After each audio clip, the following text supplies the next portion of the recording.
And if I really got deep into this conversation, I won't want y'all to look at me no type of way. What's going on, YouTube family? We back with another video. I just wanted to get into doing something different for this video. I want to get into a specific topic, which is not to how to avoid traits, but I want to get into the traits of being in a toxic relationship from my personal opinion. If y'all been in a toxic relationship, y'all can either agree or disagree, but I'm gonna talk about things that I've been through in the relationship with somebody that was toxic, or a few people that was toxic, so that's what I want to get into. I just saw a video and it kind of encouraged me to do it. But before I get started, y'all make sure y'all like, comment, and subscribe, and tap that post notification bell on this video so y'all can catch whenever I drop a video. Yellow. So let's get into it. Oh yeah, so I want to talk about my hair. I don't know if y'all seen my hair yet, but what I did was I changed up the colors. I just did it. I just redid my hair. So I still got the same blue that I had, and I just added the purple. And then I got my LV scarf on, kind of, incorporate with the look on the theme of the the hair today, so y'all don't mind that. I just threw that on with the shades, got the little hippie shades. I forgot the name I gave myself. The name I gave my little look for my good vibes only shades. Yeah, good vibes only shades. So yeah. All right, so y'all, let's get into it. Okay, so the first thing I want to talk about is feeling sorry. I'm gonna put it down below whenever I do say what I'm talking about. Feeling sorry. What I mean by that is, in a relationship with a toxic person, they'll try to make you feel sorry for them by any means necessary. As in, they'll come with some kind of sob story or something to make you feel sorry for them, and that's how they'll open you up to. Basically, they'll open you up to see how vulnerable you are when they got you feeling sorry for them off rip.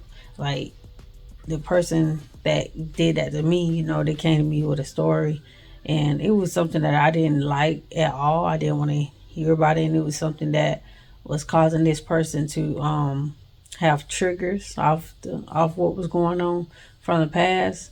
But that was basically opening me up to show how vulnerable I am, and how that was easy to manipulate me. You see what I'm saying? But I ain't gonna get too deep on that. I'm just gonna go to the next topic. But yeah, that's the first thing I want to talk about is, a toxic person, they'll find a way to make you feel sorry for them. It might be in the beginning, it might be in the middle, or it might be, if they slap you up a couple of times and then they'll make you feel sorry for them. However they do it, that's one toxic trait that I know of. Offering to pay. Now, this is how I was being used. I ain't gonna lie. I was being used because I was offering to pay for almost everything. And that's just me as a girlfriend, as a friend. I'm that type of person. So, I kind of set myself up to be in a position to be used, but that's just me, like, as a person. Like, I'm not finna go out to eat and sit here and eat in front of you, and you sitting there and watching me eat. No, like, if you tell me you don't have it, I'm gonna offer to pay. But I was being taken advantage of because with my situation, I moved this specific person in with me, and while I list my apartment, everything in here is mine. Like, I got the furniture, and this particular person just moved in with me. So I'm like, well, you could live here and go to school, and I just take care of the bills, because it seemed like every time this particular person tried to look for a job, there was nothing available. You know what I'm saying? So even with the degrees that this person got, even with the the knowledge and the work ethic, this person could not find a job. I don't know what it was. I don't know if they wasn't trying. I don't know, but they couldn't find a job. So I offered to pay. I offered to let that person live with me while they went to school and took care of school. No, don't do that. We became business partners. So I do video. I know how to do video editing. So with the video editing, I was the editor, and this person was, doing videos or whatever. So I was being taken advantage of, as in like, okay, so whatever the fee is for the video, the editing, the whatever is all in one lump sum. So they'll take a portion of the videographer fee, whatever fee, all of that, and take it out, and whatever's left, I was getting. But little do you, if y'all know about editing, y'all know editing is just as much work as going to go shoot the video itself. And I was being taken advantage of because I wasn't speaking up. Using that friendship code and that relationship code, I wasn't speaking up on what I should be getting paid. You know what I'm saying? So that was another way I was being taken advantage of in a relationship aspect and in a friendship aspect, using that, oh, we friends, oh, we in a relationship, using that. I was being taken advantage of and being used in that aspect. All because I really saw us as being business partners, and like, I didn't, I guess I didn't think it was going down like that, but it was going down like that. It really was. Being overly protective. I don't know if this will go towards the toxic person or me being overly protective. I don't know which one. Y'all can let me know which one this will stem towards. So the overly protective part, as in like, okay, if we go out to a bar, I'm the type of person where I'm like, you're not going to the bathroom by yourself. I'm gonna follow you. I'm gonna stand outside the bathroom, or I'm gonna stand in the bathroom while you in the stall. I might have to hold the door closed because some of the bathroom things be broke. I might have to stand in the gap so that way nobody can see you on the toilet, whatever, have my back to it. Um, Overly protective, as in, I'm gonna tell you about a scenario that happened. I was at work. I got a call from my roommate. She was saying, "Oh, I'm up here, and 5 or 6 girls trying to jump on me," right? So I was in charge at my job at the time, and we was cleaning up a building, and I was gonna I told the girl that I was supervising over, I said, you keep doing what you're doing.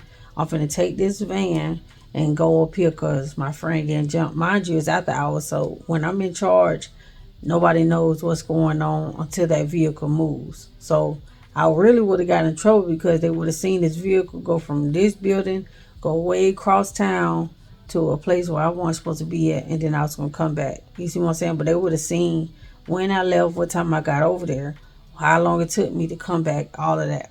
So only thing they would have had to do was ask me, well, why you went over there, and da, da, da. Because they know that wasn't part of my route to go over there. But the person called me and told me that. So then when I'm like, oh no, this ain't finna go down, da da da, I'm finna come up there. So it went from I'm about to be jumped, I'm about to get jumped, to, oh, they walk into the car and I walk into my car and they follow me, to, and as I'm going outside, finna get into my car, finna go up there. Oh no, you good, they left. And I'm like, when they left? Oh, they been left. I'm just letting you know what happened, but I know if I call you, you would have came up here and handled that. And like making a whole joke about it, the fact that I would have, or I was about to be on my way to go up there. You see what I mean? Like it was on some, like, haha, you know what I'm saying? I got me a muscle friend, a friend that's my muscle person, as in, you know what I'm saying? Like a person I got like some type of bodyguard. Like if I need you, you definitely gonna come type thing. But that's something to laugh about or whatever. But it was more like a thrill to this particular person. It was more like a thrill, coming out of it, the way I reacted. And that wasn't that wasn't the first time that happened. It was more situations that happened, like, oh, what if I went in a store and something, and a man just grabbed me and tried to kidnap me? What you would do? It was like different scenarios being asked, just random times of the day, random times of the night, just to get a thrill out of, and I'm tagging along, just being funny with it, but it's like, okay, you like stuff. You like to hear stuff like this. You like to hear somebody protecting you. You see what I'm saying? It was like it was fun and games. But this was going on for years. Like years this person was doing this, like to get a thrill out of me, to see how I react with my anger, knowing I have, well, I ain't gonna say it's fully gone, but I did have anger issues back in my younger days. So knowing back in my younger days, you know what I'm saying, you can't really say too much or do too much to stir up a argument, or me getting mad or whatever. But it was more like a thrill seeing how I get mad to protect somebody. You see, I don't know, it's kind of weird, but yeah, that's another one. That accepting any kind of apology. Now, when I say accepting any kind of apology, I mean you could be lied to for years. This particular person lied to you for years. Every time they lie, they come up to you and apologize. How many apologies do you accept? How many times do you let this, oh, I'm sorry, it was an accident, or I'm sorry, I didn't mean to, slide? You see what I'm saying? The apology that I want to speak on is you really sorry when you knew that, is you really sorry when you knew that you was bringing me in a situation that was already toxic?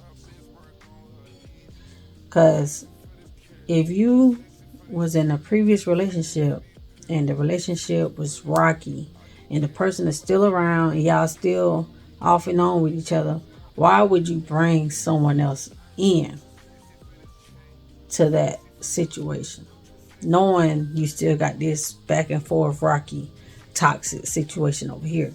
Now you just making it worse than what it was by bringing someone else in when you haven't closed this chapter.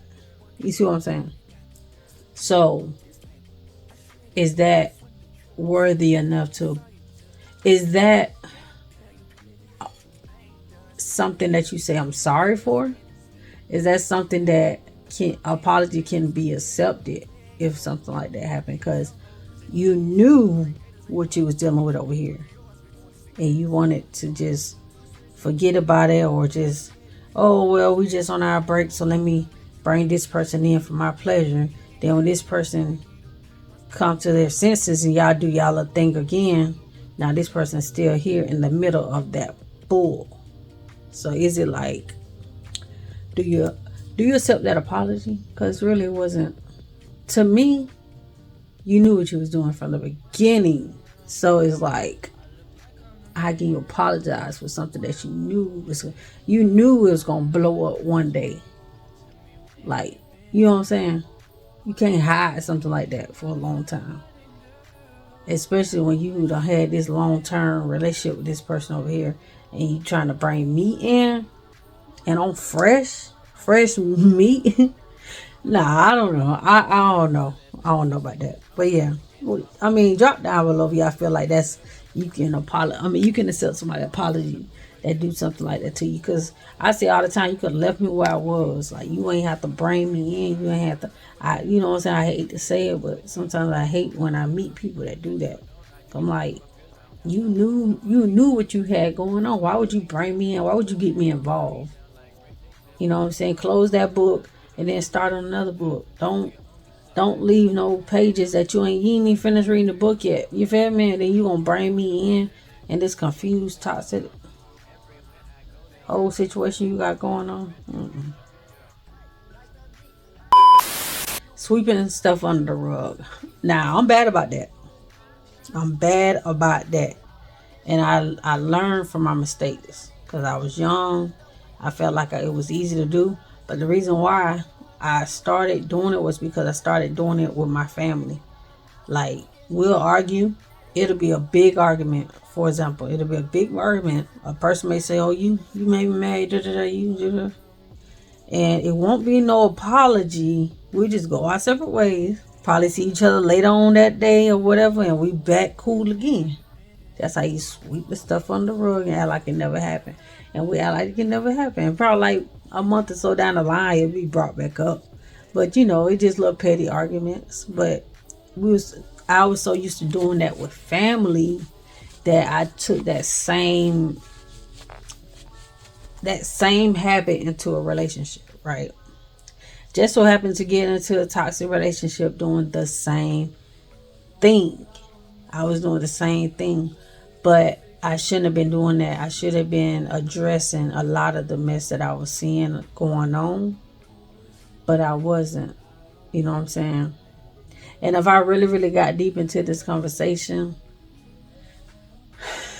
I won't want y'all to look at me no type of way. But yeah, it's real deep. With that person, it's real deep. So I'm just gonna say a lot of stuff was getting swept under the rug. So if you're in a relationship with somebody, don't sweep nothing under the rug, because that rug is gonna eventually get full and start overflowing with dirt, and you're gonna have to eventually clean it up. So when it's time to clean it up, now you got to try to remember every little thing that happened however long ago. You got to try to remember. You're gonna be like, yeah, you remember this right here, and you said this. I don't remember exactly what was said, but you see what I'm saying? Like, you don't want to get yourself in that position because you know what you're talking about. You just ain't gonna remember everything. So go ahead and address it. Go ahead and address it right then. I learned, like I said, I had to learn that myself, to not sweep stuff on the rug. Like, I have to address stuff for what it is. If that's, you know, if it causes argument, hey, it is what it is. But you know what I'm saying? We're gonna sleep good, and we're gonna get up and have a whole new day, instead of just going to sleep mad and waking up and still gotta finish this conversation because we ain't finished talking about it, because you done left the house and drove down the street or went to your friend's house and thought everything was cool and came home, went to sleep. Now you got to get up the next day and address this same situation that you didn't finish the day before. So we're not gonna do that. We're not gonna do that right there. Yeah.